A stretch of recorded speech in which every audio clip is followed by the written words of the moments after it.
My dear countrymen, Namaskar. There are certain days in our lives that do not require a calendar to be remembered. Today, the 26th of July, is one such date. Today is Kargil Vijay Divas. This day fills us with pride.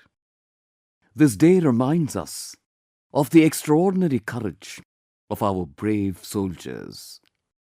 Towering peaks of Kargil, harsh weather, the challenge posed by the enemy. Our soldiers faced every such circumstance, yet their spirit was greater than every challenge. They sacrificed their all for the defense of Ma Bharati. Today, on Kargil Vijay Divas, I respectfully bow to all the brave martyrs and soldiers. Friends, the India of today not only remembers her heroes, but also conveys their saga to the new generation.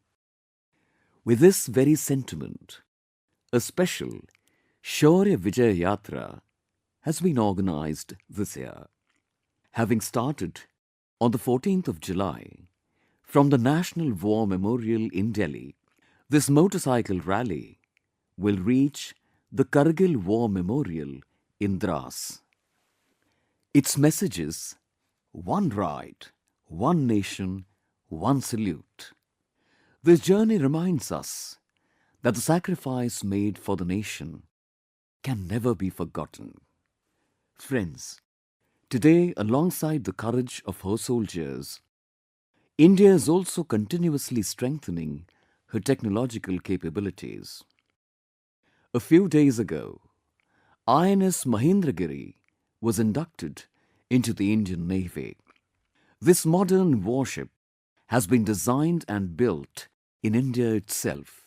More than 75% of the materials used in it are indigenous. It is a symbol of the growing strength of an Atmanirbhar Bharat. This very month, the DRDO also successfully tested the Pinaka long-range guided rocket. Behind this success lies the collective perseverance of our scientists and engineers. Only 2-3 days ago, the DRDO also successfully tested the Kusha missile. Friends, whether it is defense production, defense exports, or political cooperation with friendly nations, India is continuously scaling new heights. Earlier this month, I was in Indonesia, where a major agreement regarding BrahMos and Astra missiles was concluded. Global confidence in India's defense equipment and technology is growing. This Kargil Vijay Divas, let us pay tribute to our immortal martyrs and further strengthen our resolve to build a secure, capable and self-reliant India. My dear countrymen, in the previous episode of Mann Ki Baat, I spoke to you about the Catch the Rain campaign. I'd appealed that this campaign to conserve every drop of rain be turned into a mass movement. The message of Catch the Rain is very simple. Conserve the water right where and when the rain falls. That is why a special nationwide campaign has been underway since the 4th of July. Under this initiative, fresh momentum is being given to rainwater harvesting, groundwater recharge, the rejuvenation of old water bodies, and tree plantation. I'm delighted to see overwhelming participation from people everywhere, be it villages or cities, panchayats or social organizations. At some places, silt is being removed from old ponds, while at others, wells and step wells are being revived. Bore wells no longer in use are now serving as channels for groundwater recharge. Friends, around 1,500 ponds have been constructed in the Sindhi district of Madhya Pradesh. Amrit Sarovars have been restored in Narsinghpur. Significant water storage capacity has been developed in Nashik, Maharashtra. In Nandyal, Andhra Pradesh, all Gram Panchayats have joined this campaign and old ponds have been made functional again. Our cities as well are not lagging behind either. Encouraging results from this campaign are visible in Korba, Chhattisgarh, Bhubaneswar, Odisha, and Vijayanagaram, Andhra Pradesh. Come, let us also take responsibility for a pond, well, or step well in our vicinity. Save every drop of water. Every drop saved today serves as the greatest asset for the future of coming generations. My dear fellow citizens, the Commonwealth Games began in Glasgow just a few days ago. Every Indian is constantly extending one's best wishes to the Indian contingent. It is their wish that all players and athletes perform exceptionally well and win the hearts of the people. Friends, our youth have achieved remarkable feats in sports recently. PV Sindhu has become the first Indian to win the Japan Open title in badminton. The entire nation is proud of this achievement of hers. The Indian women's cricket team also won its first ever test match at the Lord's Stadium in London. This is a historic victory. Our team won the match by a massive margin of 270 runs. But that is not all. In the long history of Lords, this was the first test match played by a women's team. It was on this very ground that India won her first Cricket World Cup in 1983. Now, our Nari Shakti has brought glory to the nation there. Friends, there are also small initiatives that hold great significance. I learnt about one such sports-related initiative in South Chittoor, Ernakulam, Kerala. A school there has a Sanskrit club where a teacher, Abhilash ji, is popularizing Sanskrit in a unique way. This project has been named Akshara Kanduk. It explains Sanskrit letters in a simple manner by linking them to terms used in football. This makes learning enjoyable while also fostering a deeper connection between people and sports. My dear countrymen, every Indian is filled with pride following the successful launch of Vikram 1 last Sunday. All of us Indians were witness to this historic moment for India's space sector. It is India's first rocket developed by the private sector. Our young innovators achieved something that was once difficult to even imagine. They displayed remarkable skill, passion and patience. For a long time, our space sector remained closed to the private sector, denying many interested young people the opportunity to showcase their talent. Keeping the interests of the youth in mind, we opened up the space sector to private enterprise, and today, the world is witnessing the results. Friends, our young friends are also bringing glory to India in the field of science.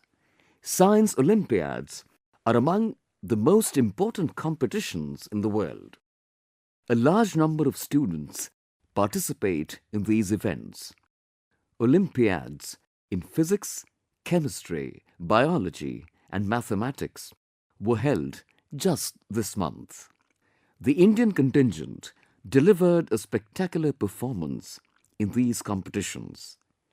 In the Physics Olympiad, all 5 of our students won gold medals and India secured the top rank. Over the past decade, students from our country have won either a gold or a silver medal in every Physics Olympiad. In the Chemistry Olympiad too, all our students won gold medals. This has been our best performance so far.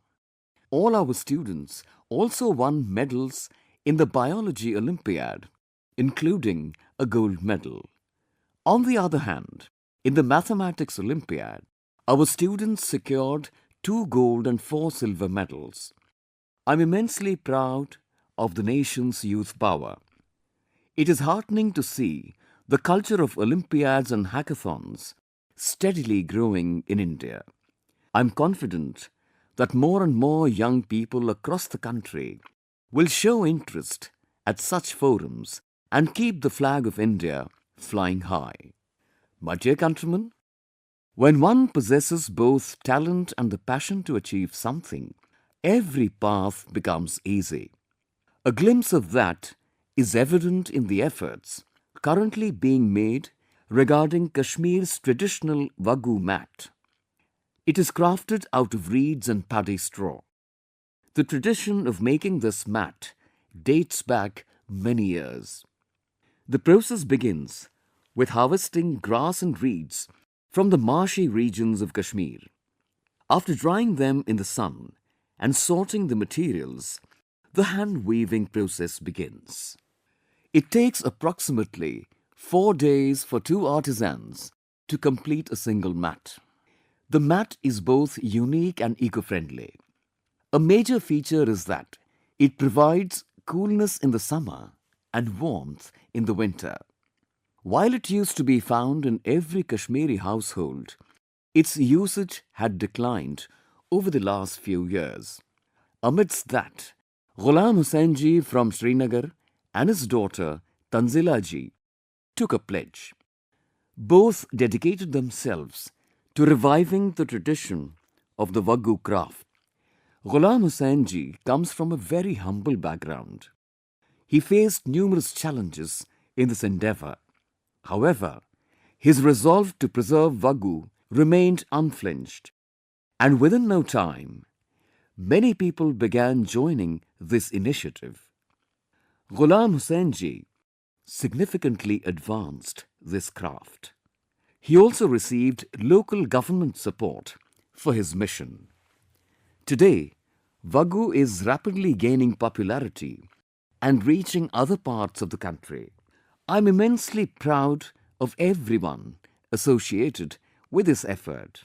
Today, we are all emphasizing local products. We are moving forward with the mantra of vocal for local. In this context, do consider making Kashmir's Waggu a part of your home as well. Friends, in our country, tea is not merely a beverage. It embodies a sense of togetherness. Whether it is the start of the day, a meeting with friends, or spending quality time with family, tea becomes an integral part of every occasion. In fact, you are well aware of my own bond with tea. However, the tea I am bringing into discussion today has not only offered taste, but has also infused the lives of many women with a fresh aroma of self-reliance. Women associated with a self-help group in Lakhiwala village, Bijnor district, Uttar Pradesh, have created Vidur Prerana Swadeshi herbal tea.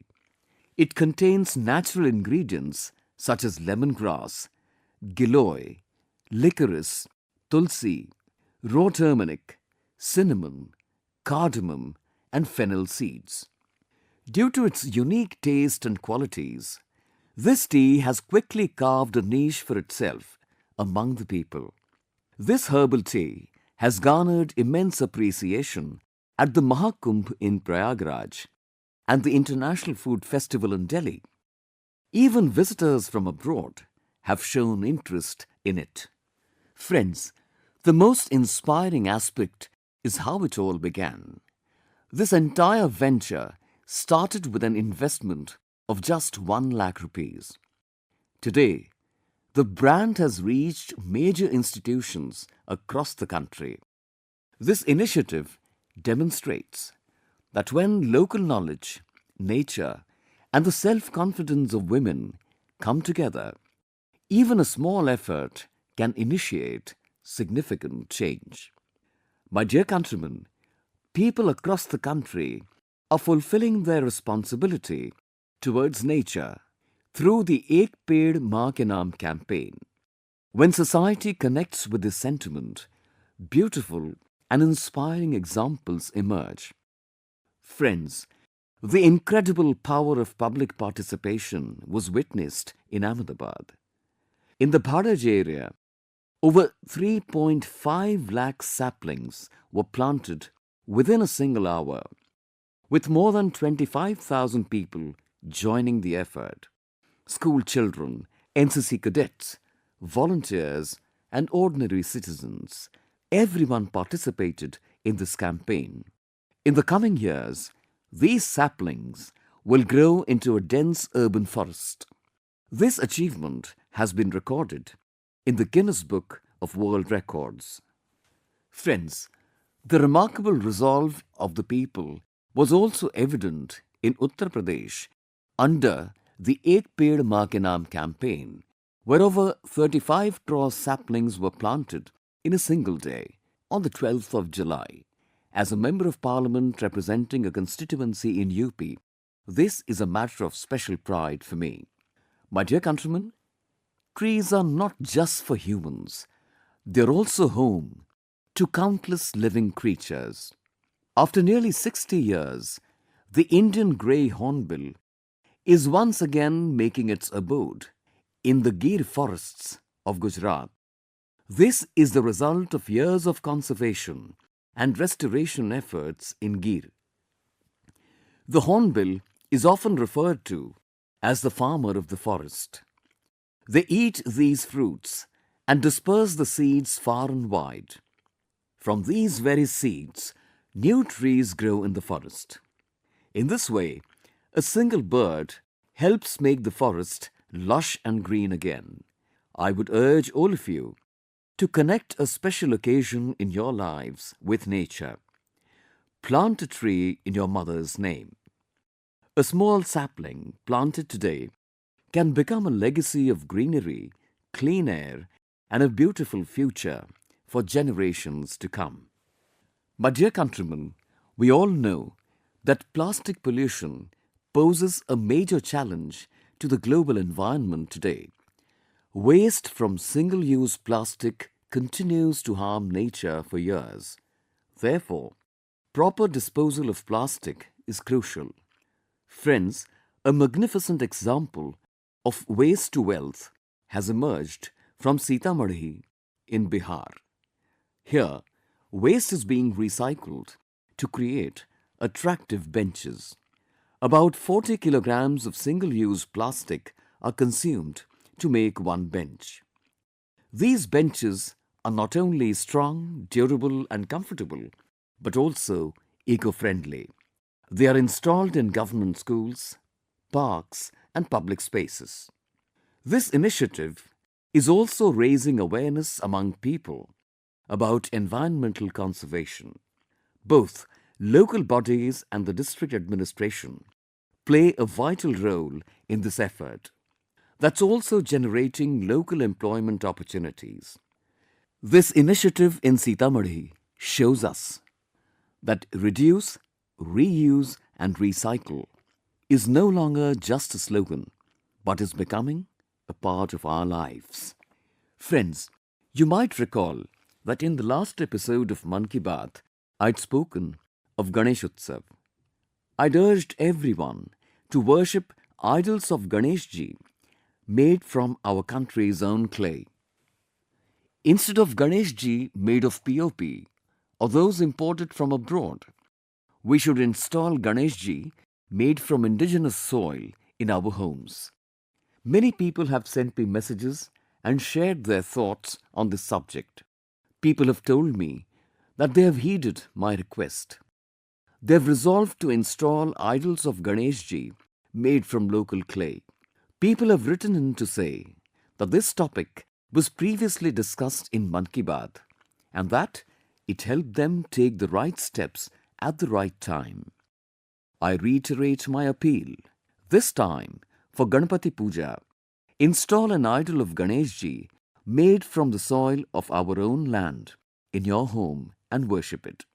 This effort of yours will, in a way, be a form of worshipping nature itself. My dear countrymen, I'll now tell you about a person who'll make you feel very proud. He's someone actively working in the fields of science and innovation and gaining global recognition. Yet, despite that, he remains deeply connected to his roots and never forgets to honor his homeland whenever the opportunity arises. That person is Dr. Ronaldo Lashram from Manipur. His name is Dr. Ronaldo, but professionally he is an astrophysicist. He works in Japan and has been part of the team that discovered a massive cluster of young galaxies. You might be wondering what exactly he's done. Well, he named his entire cluster the Loktak Protocluster, linking it to a beautiful lake in Manipur. Loktak is a vast freshwater lake. Phumris, the floating islands of vegetation in Loktak Lake, create a unique landscape. It appears as if small islands are floating in a vast ocean. Similarly, these young galaxies in the universe form a massive structure. Today, Manipur's Loktak is shining not only on the country's map, but also across the vast cosmos. This achievement is a source of pride for every Indian. It teaches our young friends that they can scale new heights while remaining connected to their traditions. These are roots that can also light up the world of stars. My dear countrymen, in just a few days, on the 7th of August, our country will celebrate National Handloom Day. On this occasion, we celebrate the skills and creativity of our weaver brothers and sisters. These friends of ours are carrying forward traditions that have been passed down through generations. Friends, every handloom garment tells the story of a specific region, a community, and the countless people associated with it. These are the people who are proudly dedicated to preserving India's cultural heritage. Today, I urge you to honor our weaver friends by encouraging handloom crafts. Come, let us further strengthen the spirit of being vocal for local. Friends, the way handloom is being promoted in the country today is improving the lives of a large number of people. We see many examples of this, from Pochampalli to Patna and from Kutampalli to Kutch. Today, there are many individuals and groups infusing new energy and identity into our glorious handloom tradition. Some are carrying forward the beautiful tradition of Pochampalli Ikkat, while others are engaging women weavers to create wool products. Some are preserving Keralam's traditional Kasavu Kala.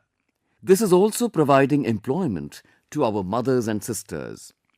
Friends, another subject I would particularly like to mention is Khadi.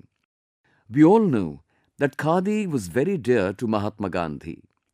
During recent years, Khadi has become quite popular. Its sales have increased sixfold over the last 12 years. This sales figure has now reached nearly rupees 8,000 crore. I urge all of you to definitely buy at least one product or the other made of khadi, handloom or handicraft during the upcoming festive season.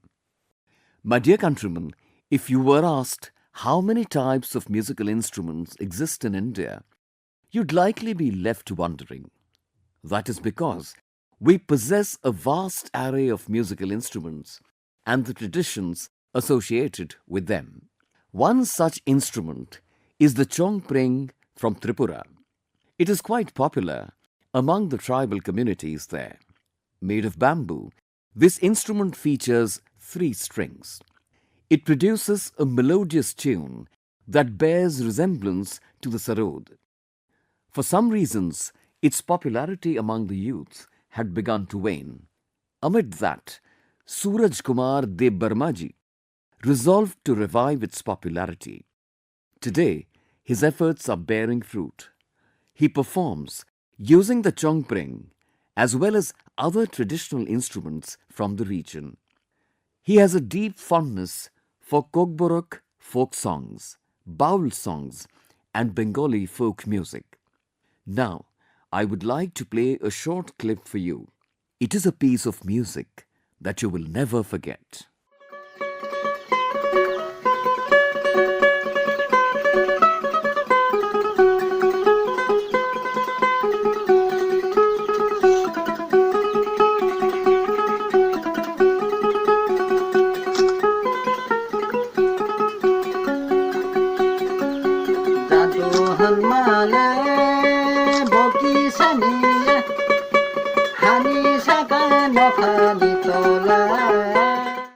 Friends, I'm sure listening to that must have made you feel good.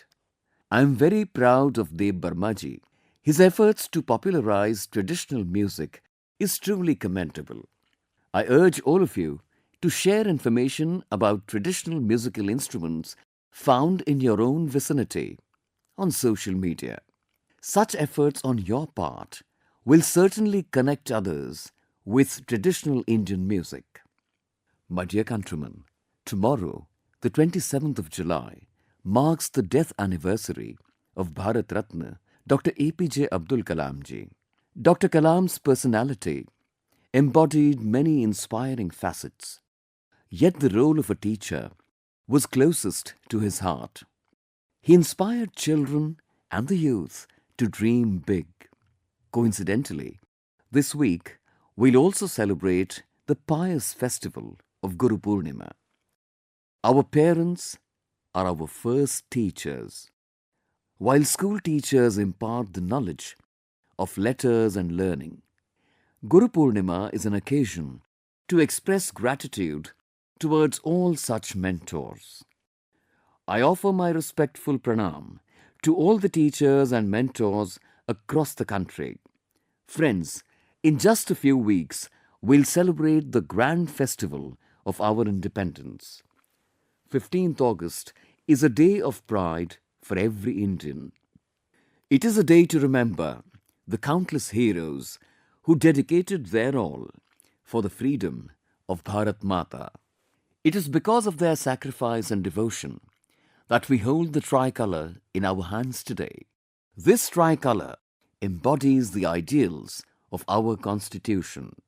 Friends, over the past few years, the Har Ghar Tiranga campaign has united the entire nation with a remarkable spirit.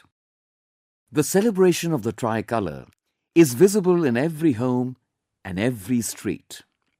This year too, we must carry forward the Har Ghar Tiranga campaign with great enthusiasm.